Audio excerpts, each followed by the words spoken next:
आज हम पढ़ने वाले हैं सतत आवेश वितरण और उनके प्रकार के बारे में। तो सबसे पहले हम पढ़ेंगे सतत आवेश वितरण क्या होता है। किसी भी वस्तु को अगर आवेश दिया जाए और वह आवेश उस वस्तु में एक समान रूप से फैल जाए तो उस वितरण को कहा जाता है सतत आवेश वितरण। सतत का मतलब होता है लगातार यानी एक समान रूप से। आवेश वितरण, वितरण मतलब फैलना और आवेश का मतलब आवेश का फैलना। मतलब किसी वस्तु को अगर हम आवेश दें और वह आवेश उस वस्तु में सतत मतलब लगातार यानी एक समान रूप से यदि फैल जाता है तो उस वितरण को कहा जाता है सतत आवेश वितरण। सतत आवेश वितरण 3 प्रकार का होता है: रेखीय आवेश वितरण, पृष्ठीय आवेश वितरण और आयतन आवेश वितरण। सबसे पहले हम पढ़ेंगे रेखीय आवेश वितरण के बारे में। रेखीय आवेश वितरण, रेखीय आवेश वितरण, रेखीय मतलब रेखा, आवेश वितरण आवेश का फैलना। यानी किसी को वस्तु को भी हम आवेश दें और वह आवेश एक रेखा है, रेखा का मतलब एक लंबाई में फैल जाए तो उस आवेश वितरण को कहा जाएगा रेखीय आवेश वितरण। देखो यहाँ डेफिनेशन लिखी है। यदि किसी तार में क्या होता है, लंबाई होती है, तो कोई भी तार को अगर हम आवेश दें और वह आवेश उसकी लंबाई में एक समान रूप से फैल जाए तो आवेश के इस वितरण को कहा जाएगा रेखीय आवेश वितरण। अब जैसे यहाँ पर एक तार है, इस तार की लंबाई L है, इस तार को हम प्लस Q आवेश देते हैं तो इस तार की पूरी लंबाई में आवेश एक समान रूप से फैल जाता है। तो रेखीय आवेश वितरण में होता है रेखीय आवेश घनत्व। यदि रेखीय आवेश वितरण है और रेखीय आवेश वितरण अगर होगा तो उसकी लंबाई में आवेश फैलेगा।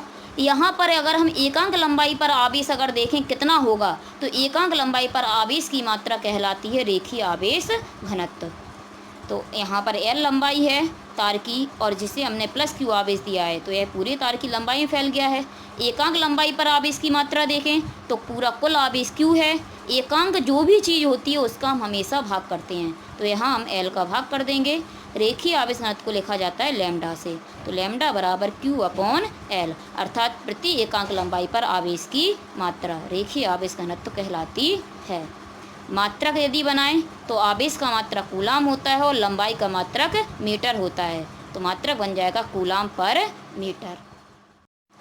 इसके बाद हम पढ़ेंगे पृष्ठीय आवेश वितरण के बारे में। तो पृष्ठीय आवेश वितरण क्या होता है? पृष्ठीय का मतलब होता है पृष्ठ अर्थात क्षेत्रफल। आवेश वितरण, कोई भी वस्तु को आवेश दें और वह आवेश उसके क्षेत्रफल में फैल जाए तो फिर कहलाएगा वह वितरण पृष्ठीय आवेश वितरण। यदि किसी पृष्ठ को दिया गया आवेश या यदि किसी वस्तु को दिया गया आवेश उसके क्षेत्रफल में एक समान रूप से वितरित हो जाता है तो उसे कहा जाता है पृष्ठीय आवेश वितरण। पृष्ठीय आवेश वितरण में आवेश पृष्ठ पर यानी क्षेत्रफल पर फैलता है। जैसे यहाँ एक चित्र बना हुआ है, एक यहाँ पर हमने पृष्ठ लिया है, इस पृष्ठ का क्षेत्रफल A है, इस पृष्ठ को Q आवेश दिया गया है जो पूरे क्षेत्रफल में एक समान रूप से फैल जाता है। तो पृष्ठीय आवेश वितरण में आवेश पूरे पृष्ठ पर यानी उसके पूरे क्षेत्रफल पर फैलता है। पृष्ठीय आवेश वितरण यदि होता है तो उसमें होता है पृष्ठीय आवेश घनत्व। पृष्ठीय आवेश वितरण में प्रति एकांक क्षेत्रफल पर आवेश की मात्रा, आवेश Q है, पूरे पृष्ठ को दिया गया आवेश Q है जिसका क्षेत्रफल A है। एकांक क्षेत्रफल पर आवेश की मात्रा की बात की जा रही है इसलिए क्षेत्रफल का हम भाग कर देंगे। पृष्ठीय आवेश घनत्व को लिखा जाता है सिग्मा से, तो यहाँ से फॉर्मूला बनेगा सिग्मा बराबर Q/A अर्थात प्रति एकांक क्षेत्रफल पर आवेश की मात्रा पृष्ठीय आवेश घनत्व कहलाती है। मात्रा यदि बनाएं तो आवेश का मात्रक कूलाम होता है और क्षेत्रफल का मात्रक मीटर स्क्वायर, तो मात्रक यहाँ पर बन जाएगा कूलाम पर मीटर स्क्वायर। इसके बाद हम पढ़ेंगे तीसरा होता है आयतन आवेश वितरण। आयतन मतलब किसी भी वस्तु के आयतन में आवेश फैल जाए तो उसे कहा जाएगा आयतन आवेश वितरण। किसी भी वस्तु को दिया गया आवेश यदि उसके आयतन में एक समान रूप से वितरित हो जाता है तो फिर आवेश का यह वितरण कहलाता है आयतन आवेश वितरण। जैसे यहाँ पर एक चित्र बना हुआ है, इस चित्र में हम देख सकते हैं कि एक वस्तु बनी है जिसका आयतन भी है, इसे प्लस Q आवेश देते हैं जो इसके पूरे आयतन में एक समान रूप से फैल रहा है, तो आयतन आवेश वितरण है तो होगा आयतन आवेश घनत्व। आयतन आवेश वितरण में प्रति एकांक आयतन पर आवेश की मात्रा आयतन आवेश घनत्व कहलाती है। आवेश Q है, आयतन भी है, एकांक आयतन है इसलिए आयतन का हम भाग कर देंगे, रो से लिखते हैं तो रो बराबर Q/V, अर्थात प्रति एकांक आयतन पर आवेश की मात्रा आयतन आवेश घनत्व कहलाती है। मात्रा यदि बनाए तो आवेश का मात्रक कूलाम होता है और आयतन का मात्रक मीटर क्यू। तो यहाँ से मात्रक बन जाएगा कूलाम पर मीटर क्यू। तो यहाँ पर हमने आवेश वितरण पढ़ चुके हैं, सतत आवेश वितरण। तो यहाँ पर हमने पढ़ा है सतत आवेश वितरण 3 प्रकार का होता है, रेखीय आवेश वितरण, पृष्ठीय आवेश वितरण और आयतन आवेश वितरण। रेखीय आवेश वितरण में आवेश लंबाई पर फैलता है, पृष्ठीय आवेश वितरण में आवेश दोगे तो उसके पूरे क्षेत्रफल में फैल जाएगा, और आयतन आवेश वितरण में यदि आवेश दोगे तो उसके पूरे आयतन में फैल जाएगा। यदि रेखीय आवेश वितरण होता है तो आवेश लंबाई में फैलता है, इसलिए प्रति एकांक लंबाई पर आवेश की मात्रा। पृष्ठीय आवेश वितरण में आवेश क्षेत्रफल पर फैलता है, इसलिए प्रति एकांक क्षेत्रफल पर आवेश की मात्रा। और आयतन आवेश वितरण में आयतन पर फैलता है आवेश, इसलिए प्रति एकांक आयतन पर आवेश की मात्रा आयतन आवेश घनत्व कहलाती है। तो इस तरह से आवेश वितरण 3 प्रकार के होते हैं, रेखीय, पृष्ठीय और आयतन। रेखीय में लंबाई पर, पृष्ठीय में क्षेत्रफल पर और आयतन में आयतन में फैलता है आवेश।